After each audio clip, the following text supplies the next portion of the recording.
What's the best trade? What's the worst trade? And more importantly, which trade is right for you? A lot of people are considering the trades right now because we're at a certain point in our lives where not every job is going to be around anymore. Maybe you're just finishing school, or you've been in the workforce for a few years and realize what you're doing isn't leading anywhere. Or maybe you're just tired of working hard and feeling stuck and you know something has got to change. For a lot of people, that moment comes right after they realize that the college path didn't work out the way they were told it would. They've got a degree and it's not opening the doors they thought. I'm not judging anyone for that. I thought a college degree was a golden ticket to endless employment too, but it had nothing to do with how I landed my current job benefiting from the blue-collar trade boom. And I saw this firsthand after spending 13 years in maintenance and property management working alongside every trade imaginable. When I hired someone, I never cared where someone learned what they knew. I just made sure they were passionate and could actually do the job. So let's actually talk about this, what these trades really look like, which ones are worth getting into, which ones I'd avoid, and at the end, I'd share what I'd personally do if I had to start over today. There's no particular order here, but let's start with the trades that actually do well long term. One of the biggest ones I've seen is industrial or maintenance mechanics. These are people who keep factories, warehouses, and large buildings running like my old apartment complexes. They're not doing one repetitive task all day, they're a jack of all trades. And every building is different, random things break down all the time. When something does go down, businesses get negatively impacted and even lives could be at risk. Every hour equipment isn't running, someone's losing money, or you're creating an unhappy customer, which is why these jobs are always in demand. And I've personally seen this change people's lives. I've worked with a guy who grew up before the internet and was always in trouble. One day he started teaching himself plumbing from books because he wanted a saltwater fish tank. He leveraged those skills, got an apprenticeship, and now he manages a portfolio of properties and maintenance mechanics, basically telling people what to do. One time in property management, I had to call him for a 160 unit high-rise apartment complex with no AC during peak summer months. He saved the day by coordinating and showing up with an HVAC tech. HVAC deserves its own mention too, because it keeps getting more and more specialized. I know guys who only install and work on motel and hotel systems. One large motel or hotel contract can pay you reoccurring money, especially if you do good work. Everything needs heat and air conditionings. Homes, schools, warehouses, hospitals, data centers all need cooling and heating. When the air goes out, they'll pay whatever it takes to fix it. You're still a jack of all trades dealing with furnaces, boilers. You have to know a little bit of plumbing too. The job will stay in demand and will never get old if you don't like doing the same thing every day. Welding is another trade that's always needed. Structural, commercial, pipeline, specialty work,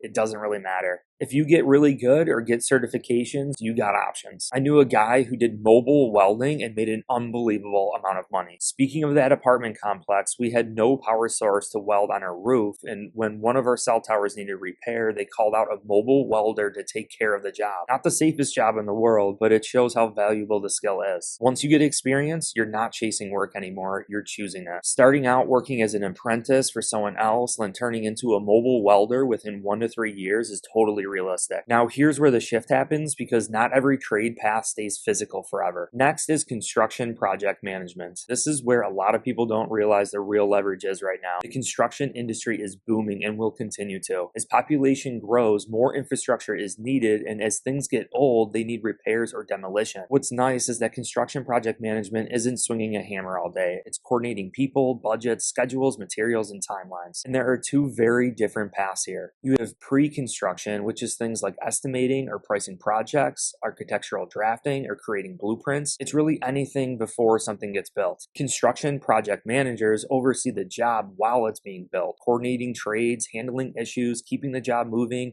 and making sure money doesn't bleed out. In 2026, this is also one of the most common hybrid roles in construction. Part on the site, part computer, and for most people, it eventually turns into mostly remote work. Closely tied to this is construction estimating, which is one of the most overlooked jobs in this industry. Estimators price jobs, analyze plans, and decide whether projects even make sense to take. A lot of estimating roles today are hybrid or fully remote, and they don't require you to destroy your body to make good money. What makes these powerful is that a lot of project managers and estimators started in the trades by working themselves up, not by getting a college degree, which proves a point that employers care more about your ability to do the job and not who or where you learn from. By doing a trade, they understand how jobs actually work, which makes them incredibly valuable. But even Even people like Mike and Caleb both got their first construction project management jobs without a degree or having any experience without working in the trades at all. They showed up to the job interview and proved to them they knew how to do the job. Before I mention more of these jobs, this leads right into my three-part system for actually getting hired within one. The first step is finding the right blue-collar career that fits exactly what you want to do and are passionate about. To make things easy, I have a free AI career counselor linked below that lets you ask it anything you want to find the best fit. From there, it will provide you with a free intro course to that career where it teaches you who it's for, what you will be tasked with day to day, and how to get a job within it fast. If you sign up to any free intro course, it will lock in a discount for what would be the second step, which is what Mike and Caleb did, is acquiring new skills that make you stand out to employers. And third, remember you can have all the skills in the world, but if you don't know how to stand out to recruiters or hiring managers, you're never going to be seen. This is why I recommend Course Careers, because it includes this three-step process. I was able to leverage my 13 years in maintenance and property management along with their tech sales certification, which got employers reaching out to me on LinkedIn. Now I'm working fully remote from a job benefiting from the blue-collar trade boom that uses my background and experience. Remember, booming industries still need salespeople, HR people, accountants, marketers, and data analysts. Upskilling and reskilling for in-demand jobs in 2026 is exactly how you're going to get hired fast. That could be the most important piece of advice you get this year. For my audience, you can get $50 off any of the programs, and if you do purchase the full program, it will tell me the email of who did, which means you get access to my continued personalized support in getting a blue-collar trade job. Let's keep going with more jobs. Elevator installation and repair. If you want something that pays well right out of the gate, elevator installation and repair is a strange one, but a strong one. It's hard to break into in some areas, especially where unions control access, but once you're in, it's one of the most stable trades there is. Elevators don't become optional during a recession. I knew an elevator guy who looked like a biker, long beard, overweight, didn't do great in school, got in trouble too when he was younger, but he was pushing six figures and makes around $150,000 a year and barely is on call anymore, especially on holidays. Concrete finish carpentry is another trade that gets a lot of respect, and this overlaps heavily with cement masonry, plasterwork, and brickwork.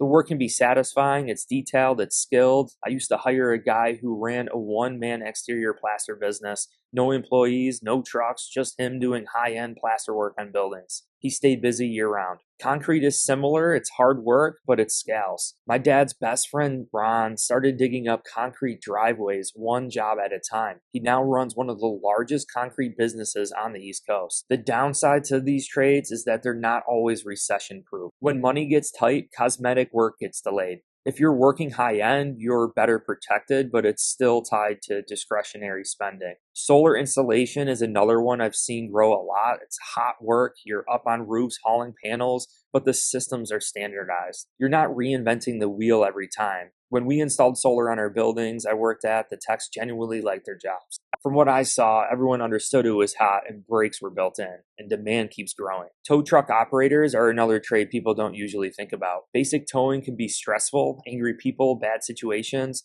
but heavy equipment towing is a different world. One time our property lost a bobcat and we had to have someone come out with a specific trailer to tow it. The hours are brutal, the conditions can be awful, but they make good money and people are genuinely grateful when they show up. Electricians are probably the quiet winners of them all. The ones I've known aren't flashy, they run small companies, invest their money, and own properties. They're not just wiring outlets, they're installing generators, wiring commercial buildings, working on agricultural systems, automation, fire alarm systems, and smart home infrastructure. Now let's talk about the trades I'd be more cautious about. Roofing is definitely at the top of the list. It's brutal on your body, dangerous, and chaotic. My second cousin in Florida owns a roofing company and it gets hot, but they make a lot of money. Florida's not the same as all areas. You have hurricanes and things that ruin roofs, which increases demand, but not all areas have the same demand for new roofs. I've seen a lot of instability and burnout come from roofing, more so than any other trade. Asphalt and blacktop paving is another one I'd avoid. The heat, the smell, the constant suspicion from customers, it's totally rough. If someone offers you a paving job, I'd pass. Painting sounds easier than it is. You're constantly around chemicals, always covered in paint,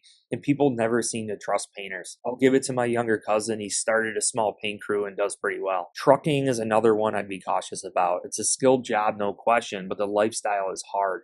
Long hours, time away from family, and increasing automation makes it risky long term. If I had to start over today, if someone asked me what I'd do today if I wanted to work for myself, welding would be high on the list. You don't need a massive setup to start. A small welder, a truck, a van, a little car battery, and you can handle all the little jobs big shops don't want. The other one is pressure washing. It's boring and that's why it works. Driveways, sidewalks, roofs, trash cans, and you can learn quickly, scale it, and build repeat customers without destroying your body. A sneaky play is pest control. Bed bugs, roaches, termites. It's becoming bigger and a bigger problem. And if I had to start over and pick one trade long term, it would probably be electrical. When you look at where the world is heading, EVs, solar, smart homes, robots, that all runs through electricity. Even the things people think will get replaced by jobs still needs electricians to install them, wire them, and fix them when they break. It's one of the safest long-term trades to get into, and the skills keep evolving instead of wearing your body down. Those are my takes based on what I've seen and who I've worked with. If you're trying to figure out which path actually fits for you, Cora can help you explore before committing to anything. And if you're in a trade I didn't mention or think I got something wrong, drop it in the comments below. I read all of them. I want to hear your perspective too. Appreciate all of you. Hit like and subscribe. Hey everyone, it's Blue Collar Matt. Just want to say thanks for watching. Make sure you subscribe and watch the next video.